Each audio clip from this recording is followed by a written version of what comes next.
Hi guys, my name is Jesus Gomez, and this is my video. I do want to apologize. I've been coming back from a cold, so if my voice is a little raspy, I apologize. Overall, my experience watching the production, the play, was really a good one. I really enjoyed my time. It was really amazing to see the multiple styles that the play contained. Right from the beginning, we were given this like expression of the sands of time and throughout the production overall, I felt like there was this narrative being told about this culture of people and like something that was not lost, but something that is continues on today and it's always being told. And I really thought that Sands of Time, which is this narrative which was being told, it was really awesome.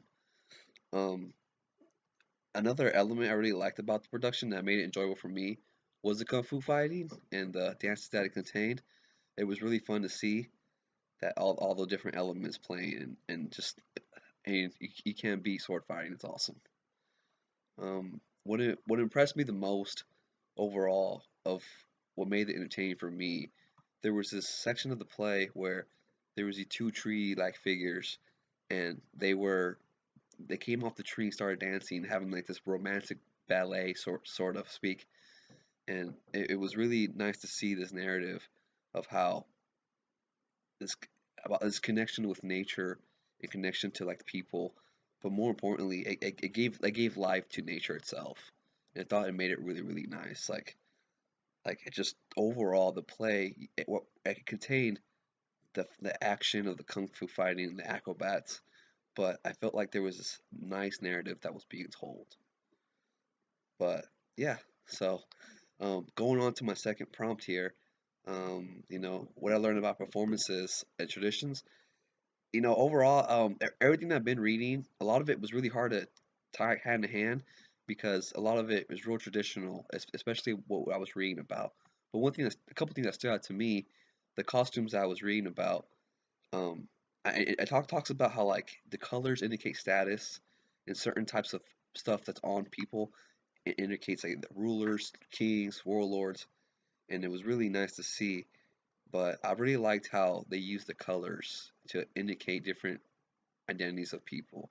And I know during there was a time where like the girls were juggling their yo-yos, and I liked the fact that they had different colors because it really sets them apart and gave them their own identity, even though they were all doing the same thing.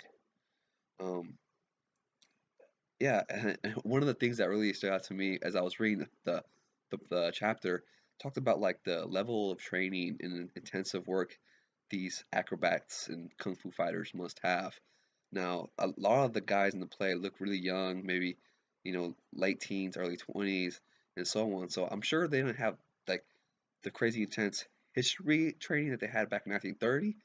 But to me, it seemed that everyone in the play is really skillful and really did take time to really learn about their craft. And you can just tell the level of training they must have now today is probably just as intense as it was back then.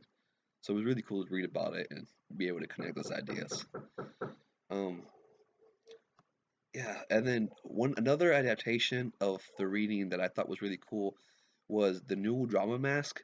Now, a lot of the characters within the play itself did not have masks, but one particular did. And I'm not sure if it was a new drama mask, but it was this type of version of it. And what I really liked about him is that it was the scene where you had this queen-like figure and this ruler next to her, and he has this army of like acrobatic guys doing the ring dance.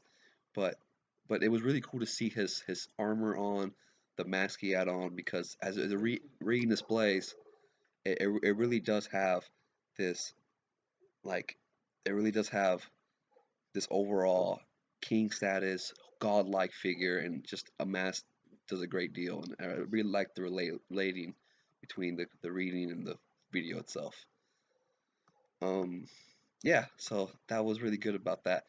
And then for my third and final prompt, overall the tradition and the Chinese culture itself was an overall eye-opening experience because, like I mentioned right in the beginning, there was this narrative that was being told about these characters and the Chinese culture and Chinese theater. You know, it started with the sands of time and one guy going through it, and it ended with that same person and everyone else go underneath the same time. But to me, I think it showed the value of how much the Chinese people really value their culture and contain it to this day. I really liked it a lot, and there was just a greater narrative. It was really romantic. It was the action-packed kung fu fighting, and just the skillful of the acrobats themselves. I don't. I want to say it changed a lot in me, but it just for me, what it did to myself, it just made me more curious to their culture, made me more curious to the things that they value, such as the nature itself and the connection within one to nature and nature to us. And yeah, and it was just it was a really good play overall. And then I think some of the reading was very traditional, and they have their comic relief, they have their role like plays, and we kind of got a glimpse of that with the kung fu fighting back and forth. And even the fact when we had like the 30 men doing their acrobat ring jump through the hoop for their lord was really awesome. But yeah, no, overall I really enjoyed it. It was a good play, and I can't wait to see another one. Until then, next time. Thank you.